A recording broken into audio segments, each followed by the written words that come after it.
বিজেপির সামনে বিপদ রয়েছে, একটা দুটো বিপদ নয়, পাঁচটা বিপদ এই মুহূর্তে বিজেপির সামনে থাবা গেড়ে বসে রয়েছে। কেন বলছি যে বিজেপি বিপদে? এই বিপদ বলতে অন্য কোনো বিপদ নয়। বিজেপির সামনে 5টা অগ্নি পরীক্ষা আছে। যদি এই 5 অগ্নি পরীক্ষায় বিজেপি পাস করে যেতে পারে, তাহলে নিশ্চিন্তে বলা যেতে পারে যে সরকার থাকবে 5 বছর নয়, 50 বছর। আসলে কি জানেন, একটা প্রশ্ন আসছে, বিজেপি কি শুধু টিএমসিকে সরিয়ে টিএমসির জায়গায় বসেছে, নাকি সত্যি বাংলা একটা নতুন রাজনৈতিক মডেল তৈরি করতে পেরেছে?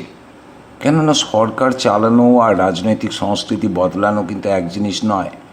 বিজেপি যদি শুধুমাত্র আগের সরকারের নেতা নেত্রীদের সরিয়ে নিজেদের বসায় আর পুরনো রাজনৈতিক পদ্ধতি যদি নতুন নামে চলতে থাকে, তাহলে মানুষ তো প্রশ্ন করবেই, আজ না হোক কাল কিংবা পরশু পরিবর্তনটা কোথায়?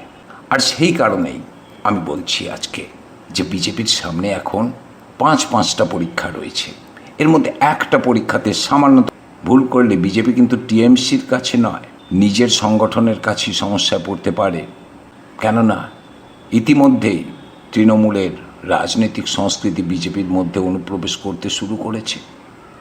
দেশের মধ্যে যদি অনুপ্রবেশকারীদের তাড়িয়ে দেওয়া সম্ভব হয়, তাহলে দলের মধ্যে যারা অনুপ্রবেশকারী রয়েছে, যারা বিজেপি দলটাকে ক্রমশ মানুষের কাছে খারাপ করে তুলছে, তাদের বের করতে না পারলে কিন্তু বিপদ রয়েছেই। কি সেই পরীক্ষাগুলো বিজেপির সামনে যেগুলো রয়েছে, সেগুলো নিয়ে আলোচনা করব আমি। পরপর 5টা পরীক্ষার কথা বলবো। আর এই 5টা পরীক্ষার প্রতিটিতে বিজেপি যদি সফল হতে পারে, তাহলে এই যে আগেই বলেছি 5 বছর নয় 50 বছর বিজেপি এই রাজ্যের ক্ষমতায় থাকবে।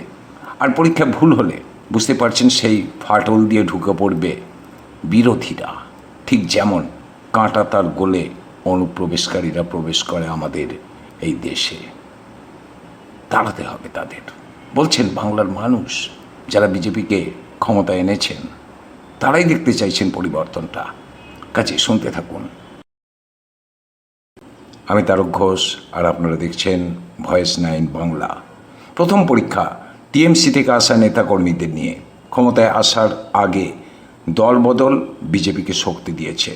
টিএমসির বেশ কিছু নেতা বিজেপিতে যোগ দিয়েছেন, কেউ গুরুত্বপূর্ণ রাজনৈতিক দায়িত্বও পেয়েছেন। আর এখানেই বিজেপির সামনে একটা প্রশ্ন উঠে আসে, যারা একসময় টিএমসির রাজনীতি করতেন, তারা বিজেপিকে আরও শক্তিশালী করবেন, নাকি ধীরে ধীরে বিজেপির পুরনো রাজনৈতিক সংস্কৃতিকে বদলে দেবেন? কারণ বিজেপি এখন এমন একটা জায়গায় দাঁড়িয়ে, যেখানে তাকে শুধু ভোটে জেতা দল হিসাবে নয়, নিজের আলাদা রাজনৈতিক পরিচয় থাকা দল হিসাবেও প্রমাণ করতে হবে।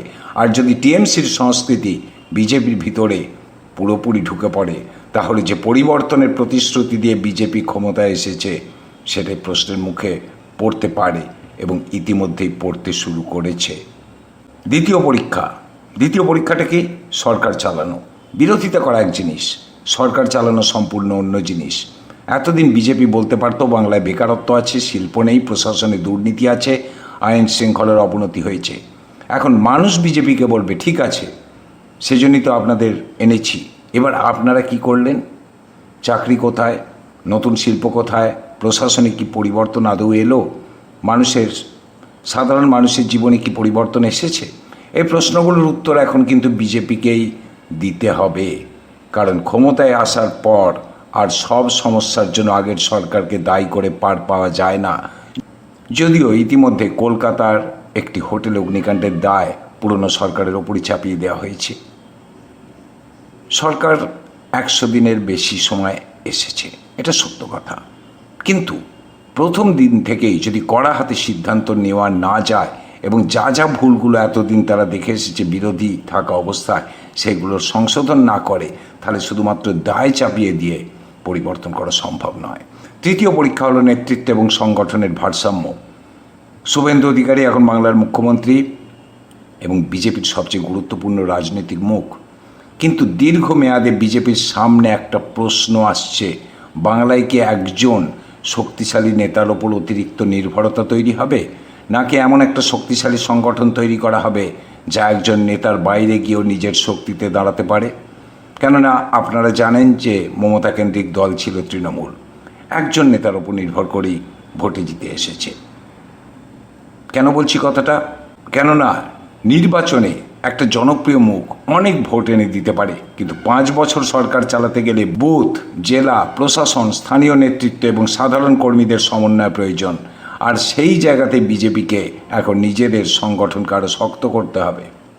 চতুর্থ পরীক্ষা, কলকাতা বিধানসভা নির্বাচনে বিজেপি ক্ষমতায় এসেছে ঠিকই, কিন্তু কলকাতা এখন একটা বিশেষ রাজনৈতিক ক্ষেত্র।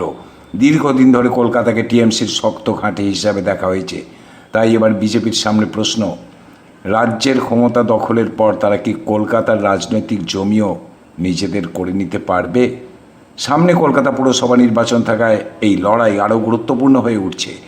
বিজেপি যদি কলকাতাতেও শক্তিশালী ফল করতে পারে, তাহলে সেটা শুধু একটা পৌর নির্বাচন হবে না, সেটা হবে টিএমসির পুরনো আরবান পলিটিক্যাল বেসের ওপর সবচেয়ে বড় আঘাত। আর যদি বিজেপি সেখানে প্রত্যাশিত ফল করতে না পারে, তাহলে বোঝা যাবে বিধানসভায় পরিবর্তন এলেও শহুরে বাংলার রাজনৈতিক মানচিত্র পুরোপুরি বদলায়নি। কিন্তু বিজেপির সবচেয়ে কঠিন পরীক্ষা হলো পঞ্চম জায়গায়। বিজেপি কি শুধু টিএমসিকে সরিয়ে টিএমসির জায়গায় বসবে, নাকি সত্যি বাংলা একটা নতুন রাজনৈতিক মডেল তৈরি করবে? কেননা সরকার বদলানো আর রাজনৈতিক সংস্কৃতি বদলানো এক জিনিস নয়। বিজেপি যদি শুধু আগের সরকারের নেতাদের সরিয়ে নিজের নেতাদের বসায়, পুরনো রাজনৈতিক পদ্ধতি যদি নতুন নামে চলতে থাকে, তাহলে মানুষ একসময় প্রশ্ন করবেই পরিবর্তনটা কোথায়। বিজেপির জন্য আসল সাফল্য তখনই হবে যখন মানুষ 5 বছর পর বলতে পারবে সরকার বদলেছে, শুধু নয় প্রশাসনের কাজের ধরনও বদলেছে, রাজনৈতিক সংস্কৃতিও বদলেছে। আর এখানেই সবচেয়ে বড় প্যারাডক্স, বিজেপি টিএমসিকে হারিয়ে ক্ষমতায় এসেছে, কিন্তু এখন বিজেপির ভেতরেই প্রশ্ন উঠছে টিএমসির পুরনো রাজনৈতিক সংস্কৃতি যেন বিজেপিকে প্রভাবিত না করে। অর্থাৎ যে দলকে হারিয়ে বিজেপি ক্ষমতায় এলো, সেই দলেরই কিছু নেতাকে দলে নিতে হচ্ছে, আবার একই সঙ্গে তাদের রাজনৈতিক সংস্কৃতি থেকে নিজেদের দূরে রাখার চ্যালেঞ্জও সামলাতে হচ্ছে। এই ভারসাম্যটা বিজেপি কতটা সফলভাবে রাখতে পারে, সেটাই আগামী দিনের বড় প্রশ্ন। তাই বিজেপির সবচেয়ে বড় পরীক্ষা এখন টিএমসিকে হারানো নয়, সেটা তারা করে ফেলেছে। আসল পরীক্ষা হলো ক্ষমতায় থেকে নিজেদের কতটা বদলাতে পারে এবং বাংলার মানুষকে কতটা নতুন কিছু দিতে পারে। তারা কি সত্যিই বাংলার জন্য নতুন রাজনৈতিক মডেল তৈরি করবে, নাকি 5 বছর পর মানুষ বলবে সরকার বদলেছিল কিন্তু রাজনীতির ধরন বদলায়নি? আর যদি দ্বিতীয়টা হয়, তাহলে আজ যে টিএমসিকে দুর্বল দেখাচ্ছে, আগামী দিনে সেই টিএমসি আবার রাজনৈতিক জায়গা ফিরে পাওয়ার সুযোগ পেতে পারে। কারণ রাজনীতিতে ক্ষমতা হারানো মানে রাজনীতি শেষ হয়ে যাওয়া নয়, আবার ক্ষমতায় আসা মানে স্থায়ীভাবে ক্ষমতা ধরে রাখা নয়। তাই বিজেপির সবচেয়ে বড় বিপদ এখন হয়তো টিএমসি নয়, সবচেয়ে বড় পরীক্ষা বিজেপি নিজেই।